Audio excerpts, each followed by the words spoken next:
Convidar você a abrir a Bíblia na primeira carta de Paulo aos Tessalonicenses. Nós iremos iniciar hoje a nova série de mensagens durante o bimestre julho-agosto, preparando-se para o fim. E hoje nós vamos meditar no primeiro capítulo. Quero convidar você a acompanhar a leitura comigo. 1 Tessalonicenses, capítulo 1. Assim diz a palavra do Senhor. Paulo, Silvano e Timóteo, a igreja dos Tessalonicenses, em Deus Pai e no Senhor Jesus Cristo, graça e paz a vós outros. Damos sempre graças a Deus por todos vós, mencionando-vos em nossas orações e sem cessar, recordando-nos diante do nosso Deus e Pai, da operosidade da vossa fé, da abnegação do vosso amor e da firmeza da vossa esperança em nosso Senhor Jesus Cristo. Reconhecendo, irmãos, amados de Deus, a vossa eleição, porque o nosso evangelho não chegou até vós tão somente em palavra, mas, sobretudo, em poder, no Espírito Santo e em plena convicção, assim como sabeis ter sido nosso procedimento entre vós e por amor de vós. Com efeito, vos tornastes imitadores nossos e do Senhor, tendo recebido a palavra, posto que em meio de muita tribulação, com a alegria do Espírito Santo. De sorte que vos tornastes o modelo para todos os crentes na Macedônia e na Acaia. Porque de vós repercutiu a palavra do Senhor, não só na Macedônia e Acaia, mas também por toda parte se divulgou a vossa fé para com Deus, a tal ponto de não termos necessidade de acrescentar coisa alguma. Pois eles mesmos, no tocante a nós, proclamam que repercussão teve o nosso ingresso no vosso meio, e como deixando os ídolos, vos convertestes a Deus para servirdes ao Deus vivo e verdadeiro, e para aguardardes dos céus o seu Filho, a quem ele ressuscitou dentre os mortos, Jesus, que nos livra da ira vindoura. Oremos mais uma vez. Bendito Deus, nós nos encontramos nesse momento diante da Tua palavra, agradecidos pelo privilégio de ouvirmos a Tua voz, a Tua palavra, que é verdade. Ó Deus, e que nada nesse momento seja empecilho para que possamos ouvi-la, para que ela possa fazer morada em nossas vidas e principalmente que ela possa frutificar, florescer em nossos corações. Alcança-nos, ó Deus, mediante ao Teu Santo Espírito nessa noite, é no poder dele que nós oramos confiados. Amém.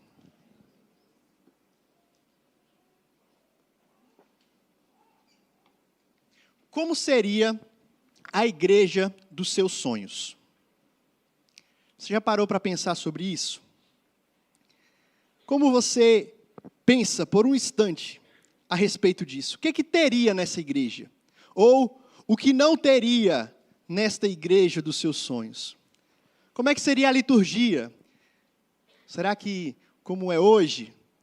Como seriam as músicas? Será que nessa igreja cantaria músicas mais antigas, mais novas, mais calmas, mais animadas? Como seria a pregação? 1 hora, 20 minutos, 15? O pregador, quem pregaria nessa igreja? As pessoas que frequentam, como é que seria o perfil?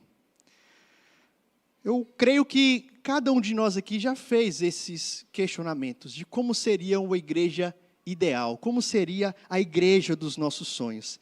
E essa semana eu fiz uma pergunta para uma ovelhinha aqui da igreja, e ela respondeu o seguinte: nem ela estaria nessa igreja, na igreja dos sonhos.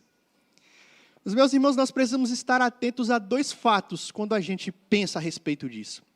Primeiro, nós precisamos nos lembrar que a igreja é de Jesus. A igreja é de Cristo. Cristo é o Senhor, Cristo é o cabeça, Cristo é o dono da igreja. Por isso os nossos gostos, as nossas preferências, os nossos pensamentos não podem sobrepor a essa verdade. Quem manda na igreja é o Senhor Jesus. O segundo fato é que a igreja visível, essa que nós estamos vendo aqui, ela não é perfeita. Ela é falha. Ela é composta por pessoas pecadoras como eu e você. Geralmente, quando a gente tem esse tipo de pensamento, de imaginar, como eu queria que a igreja fosse desse jeito, geralmente vem de quando a gente tem alguma decepção, alguma frustração, algum desapontamento, que muitas vezes são legítimos, é verdade. Mas nós precisamos nos lembrar disso. A igreja de Cristo, aqui na terra, ela é composta de gente pecadora, de gente falha, gente que desagrada a Deus e gente que desagrada ao próximo. E essas rachaduras, elas consequentemente vão aparecer na igreja visível. Porém, meus irmãos, nós precisamos guardar em nosso coração o que Cristo está fazendo com sua igreja. Porque a promessa da palavra de Deus para nós é que no dia de Cristo Jesus, no grande dia, Ele vai apresentar essa igreja perfeita, sem mácula, nem ruga, uma igreja gloriosa. É isso que Ele está fazendo na minha vida, na sua vida, na vida da IPJC. Está trabalhando para no dia final Ele nos apresentar perfeitos na sua presença. Enquanto esse dia não chega, nós precisamos avançar, é verdade. Nós precisamos amadurecer. E o texto em questão, ele traz para a gente aqui uma igreja que pode ser um modelo para nós, para a nossa IPJC, com virtudes, com características que nós podemos sim experimentar no nosso meio hoje. E com base nisso, nós vamos meditar nesse tema, como eu gostaria que a minha igreja fosse conhecida. Primeiro, eu gostaria que a minha igreja fosse conhecida como uma igreja que está fundamentada em Deus. Uma igreja que está fundamentada em Deus. Logo aqui no início dessa saudação, nós temos algo interessante e intencional de Paulo quando ele escreve para a igreja aos Tessalonicenses. Porque quando ele escreve essa carta, Paulo não identifica essa igreja como sendo de uma cidade, como ele fez para os romanos, quando ele diz aos amados que estão em Roma. Ou quando escreve aos coríntios, a igreja que está em Corinto. Ou ainda aos efésios, os crentes que vivem em Éfeso. Antes, essa carta é dirigida à igreja dos Tessalonicenses em Deus, o Pai e no Senhor Jesus Cristo. No Novo Testamento, o termo para a igreja, eclésia, é muito mais profundo, expressa muito mais do que a gente entende por igreja hoje. Porque quando a gente lê aqui a igreja aos Tessalonicenses, a gente pensa que essa é só mais uma igreja das várias que existe. Mas aqui Paulo está se referindo da igreja de Jesus, a igreja do Senhor, o corpo único de Cristo. E esta igreja, ela é composta de Tessalonicenses, assim como é composta de vitorienses, vilavelhenses, serranos, capixabas, baianos. Existe gente de todo tipo, de todo lugar na igreja de Jesus Cristo. E a localização essencial dessa igreja é em Deus, o Pai, e no Senhor Jesus Cristo. Esse em aqui tem um duplo sentido, de apontar que Deus é tanto o fundamento da igreja, quanto o meio para a existência dessa igreja. A igreja, ela pertence a Deus e ao seu Filho Jesus Cristo, o Supremo Pastor, o cabeça da igreja. E essa igreja, ela é formada, e a sua formação, a sua existência, ela não se dá pelos nossos esforços. Não é pela nossa condição social, intelectual, política, econômico, não. Nem mesmo é pelo esforço de homens como Paulo, Timóteo e Silas, grandes missionários e pregadores. Mas a existência dessa igreja, isso acontece como um ato de Deus, que nos escolhe, que nos chama e nos faz seu povo, nos faz sua família, nos faz a sua igreja. Deus é a verdadeira atmosfera na qual a igreja vive, move e existe. Assim como nós precisamos do ar para existir, precisamos do ar para respirar, para ter vida, para ter fôlego, assim também a igreja verdadeira, ela está em Deus e precisa de Deus para a sua existência. Não se trata apenas de uma organização eclesiástica. muitos lugares, muitas igrejas, podem até parecer igreja, agir como igreja, falar como igreja, mas se não tiver esse fundamento, se Deus, se o Senhor Jesus Cristo não for o fundamento, não for a essência, ela não é uma igreja de verdade. Portanto, meus queridos, a nossa igreja, ou a igreja que eu quero que a minha seja reconhecida, é uma igreja que tem o seu fundamento em Deus, na sua palavra, em Jesus Cristo, o cabeça, o Senhor, o dono dessa igreja. E é o meu desejo para a nossa igreja também, que ela seja conhecida como a igreja do Senhor. Não a igreja de homens, não a igreja de família, não a igreja de ideologia, mas uma igreja de Cristo, do Senhor. Mas aqui nós encontramos também que eu gostaria que a minha igreja fosse conhecida como uma igreja virtuosa. Versos 2 e verso 3 a gente vai encontrar essa verdade. É muito provável que quando Paulo saiu, e essa igreja ela foi fundada depois da segunda viagem missionária de Paulo, nós estudamos isso na semana passada na nossa EBD. Paulo ficou pouco tempo ali porque ele foi perseguido, foi expulso, e Silas e Timóteo ficaram então ali pregando, anunciando o evangelho, e é possível que quando Paulo saiu, ele tenha ficado um pouco apreensivo. Será que vai dar certo essa igreja? Será que os irmãos ali vão permanecer firmes? Será que o trabalho ali vai vingar? Será que Silas e Timóteo eles vão dar conta do recado? Assim, quando finalmente Paulo aqui recebe as notícias de Timóteo, a respeito de como aquela igreja estava, como aqueles irmãos estavam, a gente percebe que a preocupação dá lugar a louvor e gratidão a Deus. A declaração agora dele é: sempre damos graças a Deus por todos vocês, mencionando-os em nossas orações. Isso aqui não é mera formalidade, isso aqui não é um mero cumprimento, mas Paulo está expressando aqui seu sentimento verdadeiro. Eu agradeço a Deus e menciono sempre diante de vocês como eu sou grato a Deus por essa igreja, por esses irmãos. E ele diz que faz isso constantemente, sem cessar, ora por todos os irmãos com ações de graças. E logo em seguida a gente consegue perceber o porquê o coração de Paulo está cheio de gratidão a Deus por esses irmãos.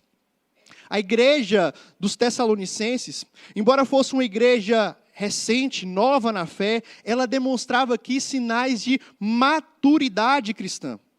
E Paulo destaca então 3 virtudes que esses irmãos exerciam: a fé, o amor e a esperança. E essa tríade de virtudes vai aparecer em outros escritos, quando Paulo exorta os crentes: vocês precisam crescer na fé, na esperança e no amor. E aqui nós temos Paulo elogiando esses irmãos, porque eles estavam vivendo isso. Eu gostaria de pensar um pouco, rapidamente com os irmãos aqui, sobre cada uma dessas virtudes. Primeiro nós temos aqui a operosidade da fé desses irmãos, é elogiado por Paulo. A fé dos irmãos dos Tessalonicenses, ela era vista no seu trabalho, nas suas ações, nas suas obras. Meus irmãos, onde há crente de verdade, precisa existir trabalho, precisa existir obra, precisa existir ação, pois como escreveu o apóstolo Tiago, a fé sem obras é morta. Paulo escreveu aos Efésios que o Senhor, Ele não nos elegeu, Ele não nos escolheu por causa das nossas boas obras, mas Ele nos escolheu para boas obras que Ele mesmo escolheu, que Ele mesmo preparou para que nós andássemos nela. Portanto, os Tessalonicenses, eles trabalhavam em nome de Cristo. Essa fé que foi gerada em seus corações levou esses irmãos a trabalhar, levou esses irmãos a agirem, levou esses irmãos a fazerem aquilo que agrada a Deus. Mas qual é o trabalho que os irmãos de Tessalônica fazem aqui que encheu o coração de Paulo de gratidão? Será que foi cuidar dos doentes? Será que foi cuidar dos órfãos, das viúvas, consolar aqueles que estão à beira da morte, instruir aqueles que estavam começando na vida cristã? Talvez tudo isso tenha passado no coração do apóstolo Paulo e talvez os irmãos estivessem praticando todas essas obras, estivessem trabalhando em todas essas e outras frentes de trabalho. Mas quando nós olhamos para os versos 6 a 10 deste capítulo, parece que o apóstolo se refere sobretudo à obra de pregar o evangelho. E de fazer isso até mesmo nessa terrível situação de perseguição que os irmãos de Tessalônica estavam vivendo. Ou seja, o fato deles crerem em Jesus como Senhor e Salvador de suas vidas, o fato deles terem fé no único Deus, no soberano, no poderoso, levou esses irmãos a testemunhar, a pregar, a anunciar, a discipular. Porque, meus irmãos, fé não é sinônimo de ficar parado. Crer no Senhor Jesus e professar o nome do Senhor Jesus não é sinônimo de ficar apenas esquentando o banco de igreja. Mas se de fato cremos no Senhor, se de fato somos regenerados e novas criaturas, essa fé nos leva a agir por causa dele. E essa igreja tinha operosidade de fé. Uma fé que levava à ação, uma fé que levava ao trabalho. Então, Paulo destaca essa virtude dos irmãos. Uma fé que era vista, uma fé que era testada, uma fé que era aprovada. Mas Paulo destaca uma segunda virtude desses irmãos, a abnegação do amor. E a palavra usada por Paulo aqui para a abnegação é choros, que significa um trabalho exaustivo, algo que denota cansaço, envolve suor, envolve fadiga. Portanto, Paulo se alegra, louva a Deus, porque esses irmãos amam uns aos outros de forma abnegada. Ou seja, eles se entregam uns aos outros. O que Paulo está elogiando aqui é que esses irmãos dizem amar uns aos outros, mas não somente dizem, eles mostram que amam uns aos outros. Eles se entregam, de fato, uns aos outros. Acode uns aos outros em suas necessidades. É um amor desprendido, é um amor que se preocupa, é um amor que vai muito mais do que as palavras, mas é demonstrado com ações concretas de serviço em ação. Mas Paulo fala de uma terceira virtude, ele destaca a firme esperança que eles tinham em Jesus. Ao longo das exposições desse bimestre, nós vamos ver como os tessalonicenses, eles tinham a convicção de que o destino da igreja, o final da igreja, seria na glória com Jesus Cristo. Eles tinham seus pés aqui na terra, mas os olhos deles estavam nos céus. E eles esperavam muito por isso, eles ansiavam por isso a tal ponto que um dos motivos de Paulo escrever essas cartas é justamente alertar que esses irmãos precisam sim ter essa mentalidade, que nós vamos para o céu, Jesus Cristo vai voltar e ele não tarda, mas enquanto esse dia não chega, esses irmãos precisam levar uma vida diária de forma prudente, trabalhando, estudando, se dedicando ao Senhor, aos irmãos em santidade. Mas aqui Paulo está elogiando esses irmãos, agradecendo a Deus por esses irmãos, porque eles estão passando por tribulações, eles estão passando por dificuldades, mas eles mantêm a esperança deles em Cristo Jesus. Um dia nós vamos para a glória, então vamos permanecer firme aqui, porque nada disso pode nos separar desse amor de Deus, que vai nos conduzir até o dia final. E essa palavra firmeza aqui, ela é muito rica, porque ela significa uma paciência que triunfa no meio das circunstâncias. No meio da forte oposição, da perseguição, da pressão que esses irmãos estavam passando, eles perseveraram, eles floresceram, e por essa razão eles conseguiram triunfar por essas condições difíceis. E o que fez isso não foi a estrutura da igreja, não era o status deles, não era a quantidade de membros, eles perseveraram porque tinham a sua esperança em Jesus Cristo. Meu irmão, quando a igreja do Senhor, quando eu e você temos a nossa esperança firme em Jesus Cristo, nós podemos perseverar e atravessar obstáculos, porque nós sabemos que a vitória é nossa no nome de Jesus. Nós sabemos qual é o nosso destino, nós sabemos o final da história, e nós podemos viver nesse mundo cheio de esperança, cheio de alegria, cheio de expectativa, porque nós somos guardados pelo dono da igreja, que vai nos conduzir até o final. Nós podemos ter a esperança naquele que deu a sua vida pela igreja, naquele que prometeu que estaria conosco todos os dias até a consumação dos séculos, naquele que disse que nós passaríamos por aflições, mas que nós podemos ter bom ânimo, porque Ele venceu o mundo e nós venceremos também. Glória a Deus por isso. Era uma igreja virtuosa, e eu quero também que a minha igreja seja conhecida como uma igreja virtuosa. Mas quero também que a minha igreja seja conhecida como uma igreja de cristãos verdadeiros. Versos 4 ao verso 6. Paulo, ele continua louvando a Deus, agradecendo pela vida dos irmãos daquela cidade.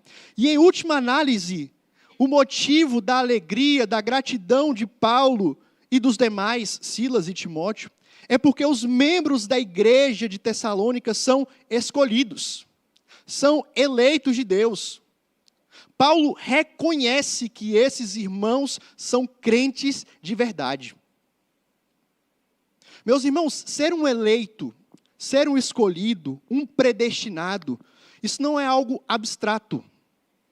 Isso não é apenas um ponto de uma teologia. Isso é algo que deve ser vivido porque afeta todas as áreas da nossa vida, em todas as fases. Embora a eleição seja um decreto soberano de Deus desde a eternidade, ela ganha vida no coração dos filhos de Deus. Ela vai produzir frutos. Um eleito precisa frutificar. Um eleito precisa florescer. Um eleito precisa dar sinais de que ele é eleito. O próprio Senhor Jesus nos ensina isso. Mateus 7,17, Jesus fala: assim toda árvore boa produz bons frutos, porém a árvore má produz frutos maus. Não pode a árvore boa produzir frutos maus, nem a árvore má produzir frutos bons. Toda árvore que não produz bom fruto é cortada e lançada ao fogo. Assim, pois, pelos seus frutos os conhecereis. Nesse contexto aqui, Jesus estava se dirigindo aos falsos profetas. Aqueles que se vestiam de pele de ovelha, mas na verdade eram lobos. Tinham roupa de crente, fala de crente, trejeito de crente, mas eram ímpios. Ímpios. E Jesus é claro em mostrar que nós podemos distinguir quem é e quem não é. Pelo fruto a gente conhece. É certo que às vezes fingem tão bem que Jesus vai até falar que no grande dia ele vai separar o joio do trigo. Mas nós podemos sim pedir discernimento a Deus e ter esse conhecimento de quem é e de quem não é. Pela árvore, pelo fruto, nós conhecemos a árvore. Paulo, portanto, aqui reconhece que esses irmãos são crentes porque eles têm dado frutos de que são eleitos, de que são escolhidos, de que são regenerados. E como é que isso chegou a acontecer? Paulo diz que foi através da pregação do Evangelho. Não é sem razão que Paulo afirmou que o Evangelho é o poder de Deus para a salvação, para transformar o homem, para capacitar o homem a produzir frutos, virtudes, como as que estavam sendo vistas aqui na igreja de Tessalônica. O Evangelho foi anunciado por Paulo, Silas e Timóteo àqueles irmãos.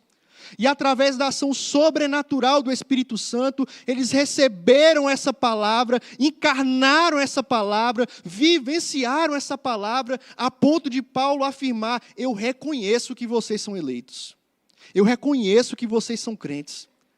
Eu reconheço que vocês entenderam a mensagem e que vocês têm vivido à luz do Evangelho. Ele reafirma essa convicção quando diz que eles se tornaram imitadores deles e do Senhor. A palavra imitador aqui é a mesma que dá origem à nossa palavra mímica. Ou seja, eles não eram meros ouvintes, meros falantes, eles repetiam, imitavam, faziam o mesmo que haviam aprendido de Paulo, que por conseguinte havia aprendido do Senhor. Eles estavam agindo, vivendo como cristãos. como discípulos de Jesus. E aqui, meus irmãos, nós precisamos fazer esse autoexame. As pessoas nos reconhecem como cristãos de verdade. Nós somos reconhecidos como eleitos, como filhos de Deus. Nós temos dado provas disso, nas nossas ações, nas nossas palavras, no nosso testemunho. Que a nossa igreja seja conhecida como um lugar de gente crente de verdade. Mas por fim, o desejo é que a igreja seja conhecida também como uma igreja modelo. Verso 7 ao verso 10. William Hendriksen, ele afirma que quem não é imitador não pode se tornar um exemplo. Os tessalonicenses aqui, eles não apenas seguiram o exemplo de Cristo, de Paulo, Timóteo e Silas, como também eles se tornaram exemplo, modelo para os demais crentes. A palavra usada aqui por Paulo para modelo significa uma marca visível, uma cópia, uma imagem, um padrão, um exemplo. Originalmente essa palavra era usada para mostrar a marca que ficava de um golpe na pessoa. Depois ela foi usada no sentido ético de um padrão de conduta.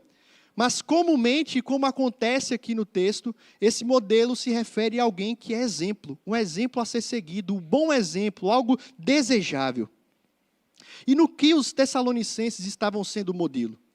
Primeiro, eles estavam sendo modelo aqui na pregação da palavra. Imagina como foi a alegria de Paulo quando ele ouviu as notícias de Timóteo de que aqueles irmãos estavam dando frutos, de que a viagem missionária de Paulo até Tessalônica, mesmo que ele tenha sido expulso daquele lugar, não foi em vão. Aqueles irmãos tinham recebido com alegria e estavam vivendo o evangelho. E é importante destacar que essa cidade era uma cidade muito importante. Era uma cidade estratégica. Não foi à toa que Paulo visitou esse lugar. Além de ser uma cidade grande, um centro comercial, ela estava localizada numa importante rota comercial, a Via Inácia, que ligava o Oriente ao Ocidente, além de ser uma cidade portuária. Ou seja, a notícia que corria em Tessalônica aí, rapidinho, estava espalhando por todo mundo conhecido. Como diz a expressão, esses irmãos tinham a faca e o queijo na mão, na obra missionária, para anunciar o Evangelho. E eles aproveitaram essa oportunidade. Eles estavam anunciando, pregando, testemunhando, e o impacto foi tão grande que a palavra do Senhor, a partir desses irmãos, repercutiu não só em Tessalônica, que era a capital, mas em toda a província da Macedônia, também na província da Acaia, cuja capital era Atenas. E o texto diz, além disso, em todos os lugares, a palavra se espalhou de tal forma que em todo canto o povo ouviu o que tinha acontecido em Tessalônica. Porque esses irmãos pregavam, esses irmãos anunciavam, esses irmãos testemunhavam, a ponto de Paulo dizer que sobre isso eu não preciso escrever mais nada. Já parou para pensar sobre isso? Você que tem um filho e manda ele tirar o dedo da tomada, né, Daniel? Não mexer na tomada, que não pode, que é perigoso. E aí chega o dia que esse filho entende e ele não faz mais isso. Então você não precisa mais falar sobre isso, porque ele entendeu. Você não precisa ficar repetindo. Daniel ainda não entendeu, eu tenho que estar o tempo todo falando, não pode, não pode, não pode. É isso que Paulo está dizendo aqui. Esses irmãos entenderam. Não precisava o pastor ficar dizendo, meus irmãos, vamos falar de Jesus. Meus irmãos, vamos pregar o evangelho porque é importante. É a missão da igreja. Não, esses irmãos entenderam e sobre isso Paulo não precisou falar. Ah, meus irmãos, quanta coisa a gente fica repetindo, tem que falar, porque parece que nós não entendemos. Chega a ser cansativo, chega a ser chato. Mas a gente vai repetir, porque enquanto não aprender, nós temos que falar e vamos continuar batendo na tecla, porque a igreja do Senhor é chamada a pregar o evangelho, a anunciar. Os irmãos de Tessalônica tornaram-se um modelo nisso. Mas Paulo também destaca que eles estavam sendo um modelo de bom testemunho. A igreja de Tessalônica, a cidade de Tessalônica, era uma cidade também que tinha muita influência da religião greco-romana, era uma cidade muito idólatra. Um comentarista vai dizer que ela só perdia em Atenas para o número de templos e o número de ídolos. E você abandonar isso significava você perder prestígio social, perder emprego, perder família, romper com muitas coisas que custavam. Mas o texto diz que esses irmãos abandonaram isso. E o foco aqui não é no abandono, mas no que eles se agarraram. Eles abandonaram isso para servir o Deus único e verdadeiro. Só existe um Deus, só existe um Senhor, só existe um que vale a pena a gente seguir, a gente entregar a nossa vida, e esse alguém é Jesus Cristo. E esses irmãos fizeram isso. Largaram tudo para trás, por mais que custasse tudo, eles largaram tudo para seguir a Cristo. Paulo, portanto, reconhece que esses irmãos estavam testemunhando, estavam sendo modelo. A atitude deles de abrir mão da idolatria e apegar-se ao Senhor estava impactando outras pessoas. Ao que eu pergunto, qual tem sido o nosso testemunho? O que é que tem repercutido da IPJC aí fora? O que é que tem repercutido da vida de André aí fora? O que é que tem falado da gente? Qual tem sido o nosso testemunho? Qual tem sido o nosso discurso? Ou, melhor, qual tem sido a nossa prática? Eu quero concluir, queridos, trazendo para nós 2 desafios e uma resposta. O primeiro desafio é justamente a gente fazer esse exercício. Como é que a nossa igreja tem sido conhecida? Você que está nos visitando e é de uma outra igreja local, como a sua igreja ela é conhecida, como ela é vista? Será que ela é vista como uma igreja que está fundamentada em Deus, uma igreja que tem virtudes, uma igreja que tem impactado a sua cidade, o seu bairro, que tem testemunhado do Senhor, uma igreja de crentes de verdade, como a nossa igreja tem sido conhecida? Esse desafio talvez seja mais fácil de fazer, porque é muito fácil a gente olhar para o outro. Por isso eu quero te convidar a um segundo desafio. Como é que tem sido você enquanto igreja? Nós somos parte da igreja de Cristo. Cada um de nós somos pedras vivas nesse edifício. E como eu tenho sido? Qual tem sido o meu testemunho? Qual tem sido o meu discurso? Qual tem sido o meu fundamento? Será que eu sou crente de verdade? Você já fez essa pergunta? Se não fez, deveria fazer. Eu tenho dado frutos. Minhas práticas condizem com aquilo que eu digo professar. Como tem sido a minha vida? Como tem sido a sua vida? Como é que a gente pode viver essas bênçãos e esses motivos de gratidão aqui que o apóstolo Paulo expressa aos Tessalonicenses? E aqui nós encontramos a resposta. O caminho é o Evangelho de Jesus Cristo.